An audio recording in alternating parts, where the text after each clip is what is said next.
The words we use matter. Hi everyone, my name is Anika Rose.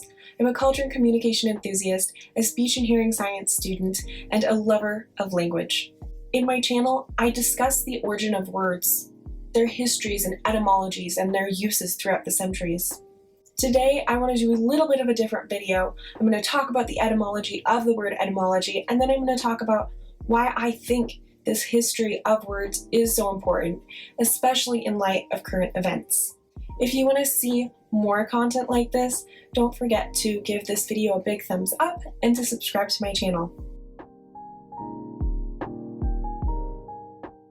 I believe that through the study of etymology, we get a deeper understanding of our own culture and other cultures that have affected ours. Not just that, when we define our terms and understand the roots of the words we use, we're more likely to be able to engage in effective communication. In short, the words we use matter.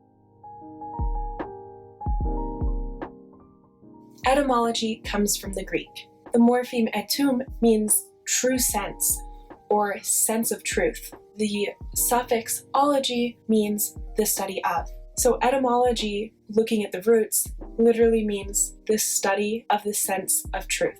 It has come to mean the study of the word in order to find its true origin. It is related to the Greek word etios and is perhaps cognate with the Sanskrit word satyai, the Gothic sunius, and Old English soth, which all had meanings of true. But why does any of this matter? On a larger scale, knowing our history helps us understand where our views and our ideas come from. While we cannot predict the future, we can study history, sympathize with our past ancestors, and understand ourselves more. In our political climate, where people's opinions seem to come out of nowhere, it's so important to go back to the history and find out the roots of those beliefs, where they came from. And sometimes the history and etymology of the word can help us understand why some words we don't like using anymore. Research shows that words that are continually spoken to us can change our neural pathways, especially with children. I like to bring up the idea of the difference between saying, oh, that boy, that autistic boy, or that boy with autism, that boy who has autism.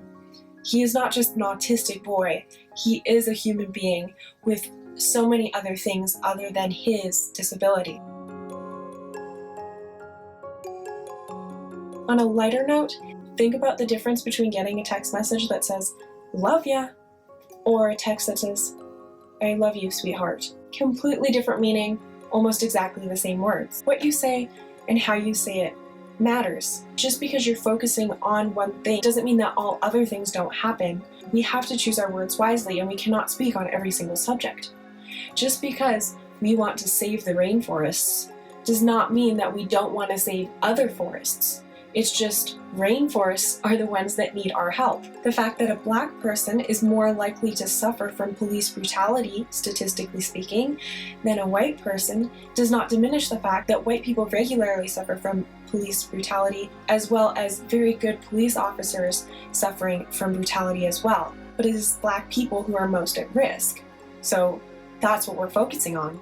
Of course, all lives matter, but right now, it's the people in our black population that need our special support. When we title something and name something, those words are the most likely to be thought about and analyzed. When we fail to labelize something, then most of the time those things go unnoticed. Things we name are often the things we think about. While labeling things can be helpful and can give us an idea of what to think about, there's the other side of it. Words can be misinterpreted. In the policing handbook that is regularly used in the US, they tell the police officers that oftentimes police are afraid to assert control and reluctant to tell anyone what to do.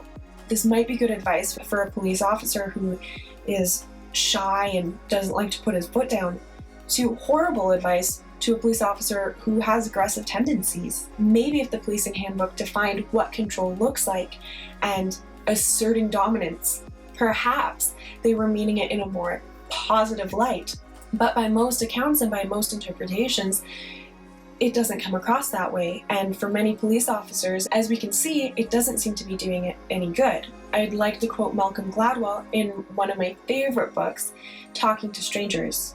He says, The right way to talk to a stranger is with caution and humility. You have to realize that we might not have the same definition for the same word.